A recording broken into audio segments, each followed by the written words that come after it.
कर्पूरगौरं करुणावतारं संसारसारं भुजगेन्द्रहारं सदा वसन्तं हृदयारविन्दे भवं भवानी सहितं नमामि। शिव पार्वती विवाह। नगर में मंगल गीत गाए जाने लगे। हिमवान ने वेद मंत्रों के द्वारा कुल देवता का पूजन किया। सखियों और ब्राह्मण पत्नियों ने पार्वती जी को पहले स्नान करवाया, फिर उन्हें सुंदर वस्त्राभूषणों से सजाया। उस अवसर पर दोनों पक्षों में महान आनंददायक उत्सव मनाया जाने लगा। ब्राह्मणों को नाना प्रकार के दान दिए गए। तदंतर कन्यादान का समय समीप जानकर महात्मा गर्ग ने भगवान शंकर तथा बरातियों को बुला लाने के लिए कहा।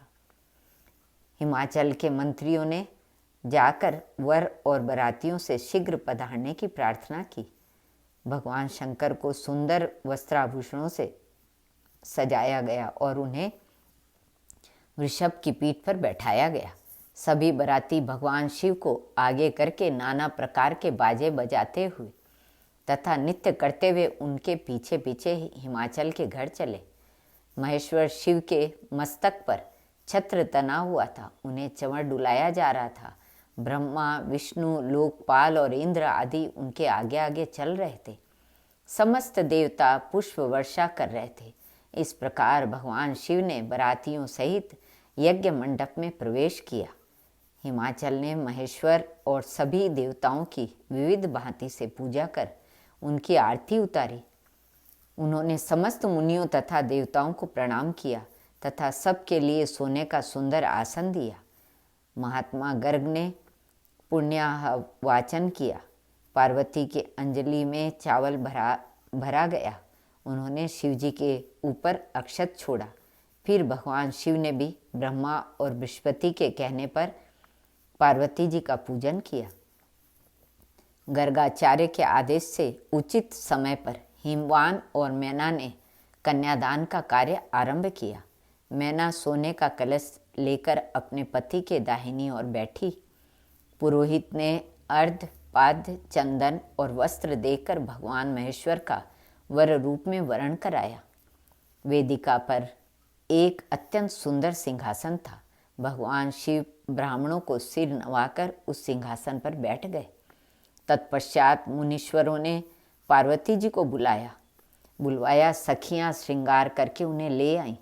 पार्वती जी के दिव्य रूप को देखकर समस्त देवता मोहित हो गए।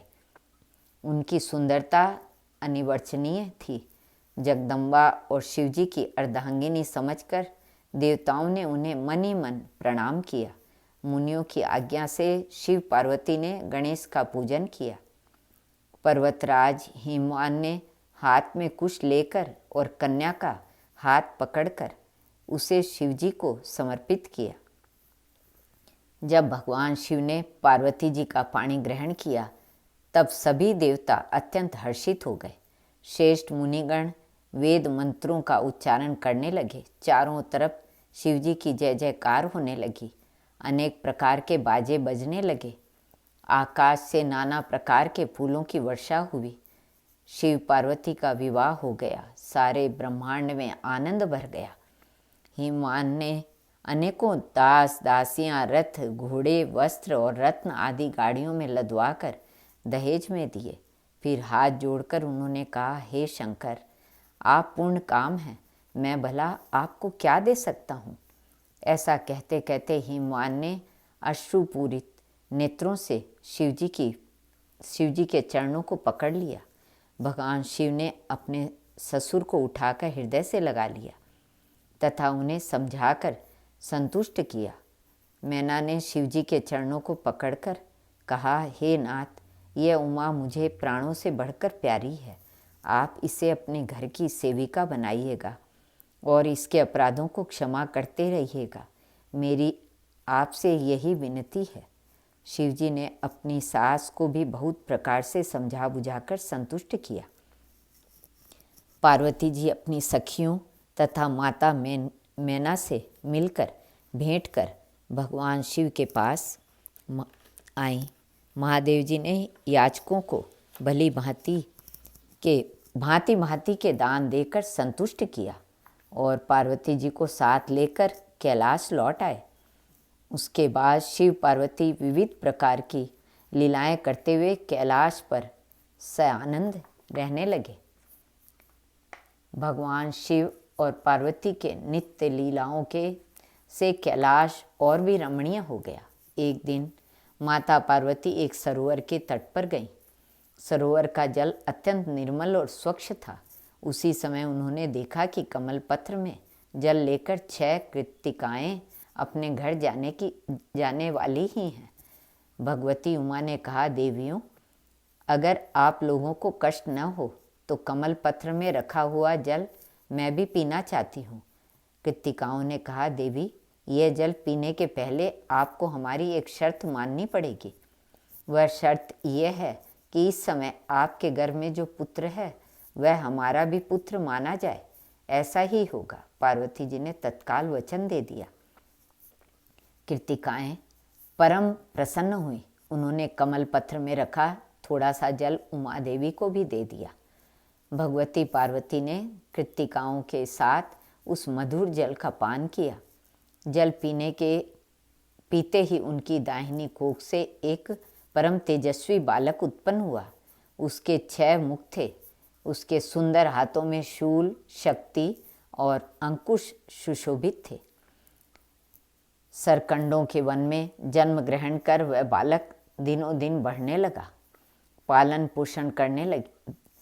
वह अपने 6 मुखों से 6 कृत्तिकाओं को दूध पीने लगा। कृत्तिकाएं भी माता की तरह उसका पालन पोषण करने लगी। इस प्रकार कृत्तिकाओं द्वारा पालित होने के कारण वह बालक आगे चलकर कार्तिकेय के नाम से विख्यात हुआ। देवताओं ने कार्तिकेय को नाना प्रकार के अस्त्र शस्त्र प्रदान किए और उसकी विविध प्रकार से पूजा की। देवताओं ने भगवान शिव से अनुरोध किया, प्रभु, अब देवताओं का दुख दूर करने के लिए आप कुमार कार्तिकेय को आज्ञा दीजिए। शिवजी ने कुमार कार्तिकेय को देवताओं को सौंप दिया। कुमार कार्तिकेय देवताओं के सेनापति हुए। इंद्र ने तारकासुर के पास अपना दूत भेजा। दूत ने तारकासुर से कहा, असुरराज देवराज इंद्र तुमसे युद्ध करने आ रहे हैं। तुम अपने प्राणों की रक्षा के लिए जो भी प्रयत्न करना चाहो कर लो। कुछ ही समय में कार्तिकेय ने देव सेना के साथ तारक के नगर पहुंचकर उसे चारों ओर से घेर लिया। दैत्यराज तारकासुर भी अपनी सेना के साथ युद्ध भूमि में आ डटा। भयानक युद्ध छिड़ गया। कार्तिकेय का आश्रय पाकर देवता प्रबल हो गए थे। वे असुरों का संहार करने लगे। तारकासुर ने अपने सामने अनुपम बालक को देखकर कहा, बालक, तू युद्ध क्यों चाहता है? तू तो अभी नीरा बच्चा है। जा कहीं गेंद खेल। मेरे आगे आकर तू क्यों मरना चाहता है? कुमार कार्तिकेय ने प्रत्युत्तर दिया, तू मुझे बालक समझकर मेरी अपेक्षा मत कर। विषधर का नन्हा बच्चा भी मार डालने में समर्थ होता है। छोटे मंत्र में भी अद्भुत शक्ति होती है। दुष्ट, तू बहुत अत्याचार कर चुका। अब निश्चय ही तू मेरे हाथों मारा जाएगा। कार्तिकेय का कथन अभी पूरा भी नहीं हुआ था कि तारकासुर ने उसके ऊपर अपने वज्र तुल्य मुद्गर का प्रहार किया। कार्तिकेय ने अपने चक्र से उसे बीच में ही नष्ट कर दिया। पार्वती नंदन के सामने असुरों के सारे अस्त्र शस्त्र निष्फल हो गए। असुरों की सेना तितर बितर हो गई। पृथ्वी पर रक्त की सरिता बहने लगी। अमित तेजस्वी कुमार कार्तिकेय ने तारकासुर पर अपनी अमोघ शक्ति का प्रहार किया। वह शक्ति तारक की छाती में प्रवेश कर गई। उसकी छाती फट गई। दैत्य तारक का निर्जीव शरीर पृथ्वी पर गिर पड़ा। तारकासुर के वध से पृथ्वी का पाप मिट गया। देवगण शिव पुत्र की स्तुति करने लगे। उनकी प्रसन्नता का पारावार न था। चारों तरफ कुमार कार्तिकेय की जय जयकार होने लगी। श्री कृष्णार्पणमस्तु।